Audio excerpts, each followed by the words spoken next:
Reciba usted una cordial bienvenida a este espacio donde la palabra de Dios es nuestra única lámpara y la verdad presente nuestro único norte.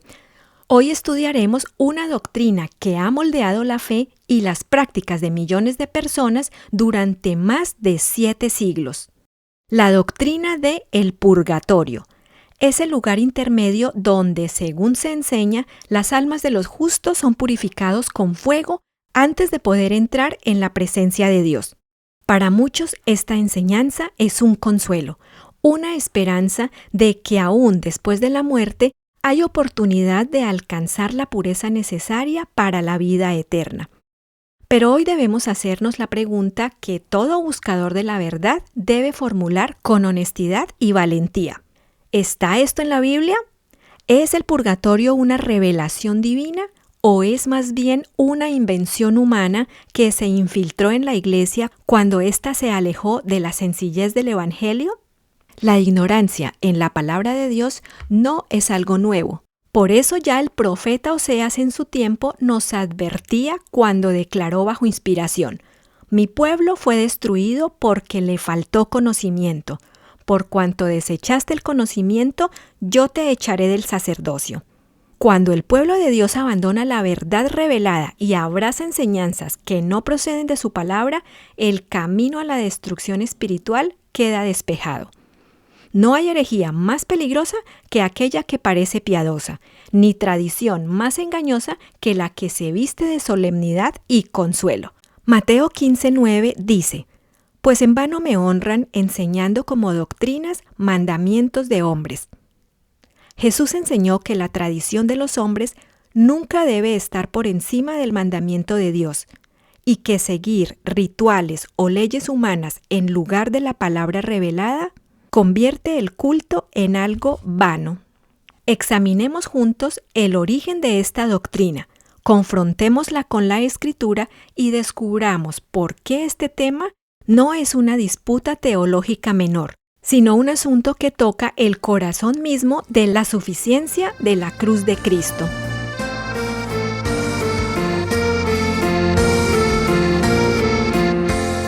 Para comprender el origen del purgatorio, debemos viajar mucho más atrás que los apóstoles. Debemos remontarnos a la Grecia antigua, varios siglos antes de Cristo.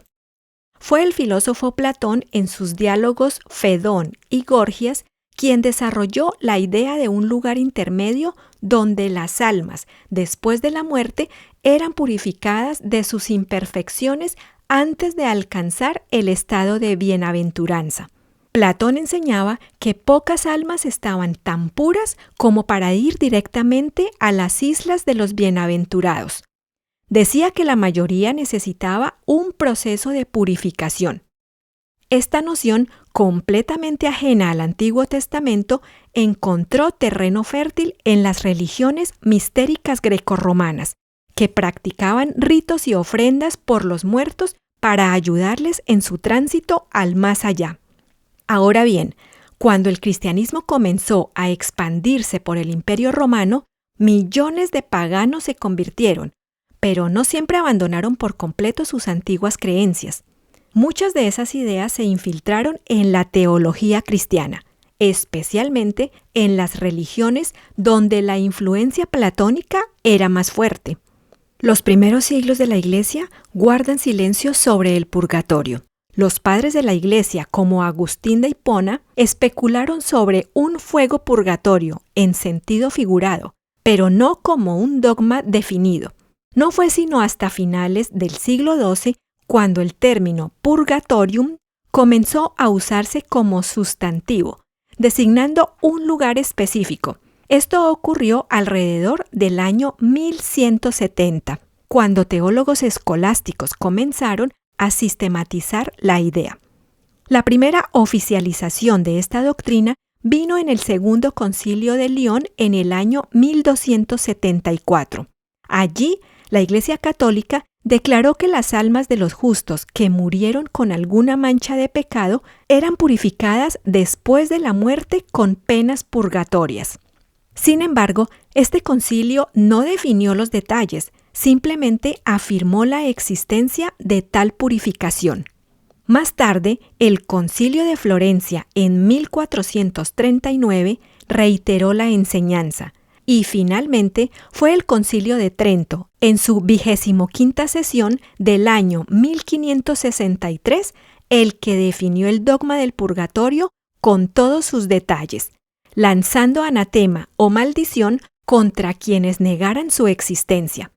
Fue también el Concilio de Trento en 1546 que declaró canónicos los libros apócrifos, incluyendo el libro Segunda de Macabeos, que parece apoyar la oración por los muertos. Note usted el dato. Pasaron más de 1500 años después de Cristo para que el purgatorio fuera definido como dogma de fe obligatorio. ¿Puede el Espíritu Santo haber esperado 15 siglos para revelar una doctrina que afecta la suerte eterna de las almas? ¿O es más razonable pensar que estamos ante una tradición humana que se fue gestando lentamente, alimentada por filosofías paganas y consolidada por concilios que actuaron sin respaldo bíblico?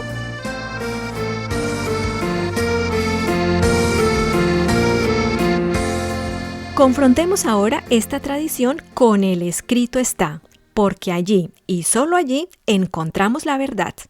¿Qué enseña la Biblia sobre el estado de los muertos? ¿Hay algún lugar intermedio de purificación? El Antiguo Testamento es claro y terminante. Eclesiastés capítulo 9, versículos 5 y 6 dice: Porque los que viven saben que han de morir, pero los muertos nada saben, ni tienen más paga, porque su memoria es puesta en olvido. También su amor, su odio y su envidia fenecieron ya, y nunca más tendrán parte en todo lo que se hace debajo del sol. Según la Escritura, los muertos no tienen conciencia, no sufren, no gozan, no pueden ser ayudados por oraciones ni por misas. Simplemente duermen el sueño de la muerte, esperando la resurrección en el día final. El salmista David, hombre conforme al corazón de Dios, escribió en el Salmo 146, versículos 3 y 4.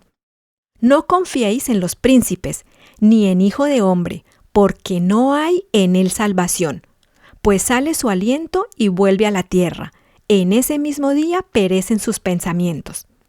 Los pensamientos, los sentimientos, la conciencia, todo perece en el día de la muerte. No hay actividad consciente en ningún purgatorio. El libro de Job, en el capítulo 14, versículo 12, afirma: El hombre que yace, es decir, que muere, no volverá a levantarse. Hasta que no haya cielo, no despertará ni se levantará de su sueño. La muerte es un sueño, del cual solo se despierta en la resurrección, no antes. El Nuevo Testamento confirma esta verdad. Hebreos 9:27 es tan claro como un rayo de luz. Está establecido para los hombres que mueran una sola vez, y después de esto, el juicio. Note usted, después de la muerte, el juicio. No dice que después de la muerte hay un purgatorio, ni una purificación, ni una segunda oportunidad. El mismo Jesús en la cruz le dijo al ladrón arrepentido: De cierto te digo hoy, que estarás conmigo en el paraíso. No le dijo: hoy irás al purgatorio por algunos siglos para purificarte. ¿Dónde está entonces el lugar intermedio? En la historia del rico y Lázaro, registrada en Lucas 16, Jesús presenta solo dos destinos: el seno de Abraham, que representa el descanso de los justos en espera de la resurrección, y el Hades, el lugar de tormento de los impíos. No hay mención de un tercer lugar, de una cámara de purificación, de un fuego temporal. Solo dos destinos, y ambos definitivos hasta el día final. Entonces preguntémonos, ¿por qué es peligrosa esta tradición? ¿Qué daño puede hacer creer en un lugar de purificación después de la muerte? Hay 3 razones fundamentales por las cuales la doctrina del purgatorio es peligrosa y engañosa. En primer lugar, el purgatorio niega la suficiencia de la cruz de Cristo. La Biblia declara que el sacrificio de Jesús fue perfecto, completo y suficiente para limpiar todo pecado. Según Hebreos 10, del 10 al 14, Cristo ofreció un solo sacrificio, que hizo perfectos para siempre a los santificados. Si necesitamos fuego purificador después de la muerte, estaríamos afirmando que la sangre de Jesús no fue suficiente, que su obra quedó incompleta y que el Calvario necesita ser complementado con sufrimientos humanos. Primera de Juan 1:7 dice que la sangre de Cristo, su Hijo, nos limpia de todo pecado, no de algunos, sino de todos. En segundo lugar, el purgatorio introduce un falso concepto de la justicia de Dios. Romanos 3:28 enseña que somos justificados por la fe, no por obras ni sufrimientos. El purgatorio, en cambio, propone que debemos pagar hasta el último céntimo mediante sufrimientos, presentando un evangelio diferente donde la gracia no es suficiente sin nuestro dolor. Y en tercer lugar, el purgatorio ha sido fuente de abusos y comercialización de la fe. De esta doctrina han surgido la venta de indulgencias, las misas pagadas por los muertos y las fundaciones perpetuas. Esta invención le permitió a Roma sacar provecho de los temores de sus adeptos. El fraile Tetzel recorría Alemania vendiendo indulgencias con el lema: tan pronto como la moneda suena, el alma del purgatorio al cielo se va, abuso que provocó la Reforma Protestante. La doctrina del purgatorio y la de la oración por los muertos son ficciones de Satanás para hacer que los hombres desprecien la palabra de Dios. Satanás induce a muchos a creer que el amor de Dios por sus criaturas es tan grande que no las castigará, que si sus pecados son muy grandes, se someterá a un proceso de purificación en un mundo futuro. Así esperan los hombres en un fuego purificador, cuando la palabra de Dios declara que el que no fue hallado inscrito en el libro de la vida fue lanzado al lago de fuego. Ahora que ya sabe esto, ¿se pondrá de parte de la palabra de Dios? En Hechos 17:11 leemos que los bereanos eran más nobles que los de Tesalónica porque recibieron la palabra con toda solicitud, escudriñando cada día las Escrituras para ver si estas cosas eran así. Ese mismo espíritu debe morar en usted. Lo invito a que examine todo por la Escritura. No acepte ninguna enseñanza por antigua que sea, porque sea mayoritaria o porque sea consoladora. Acéptela solamente si está escrita. No ore por los muertos, ellos no pueden recibir su oración.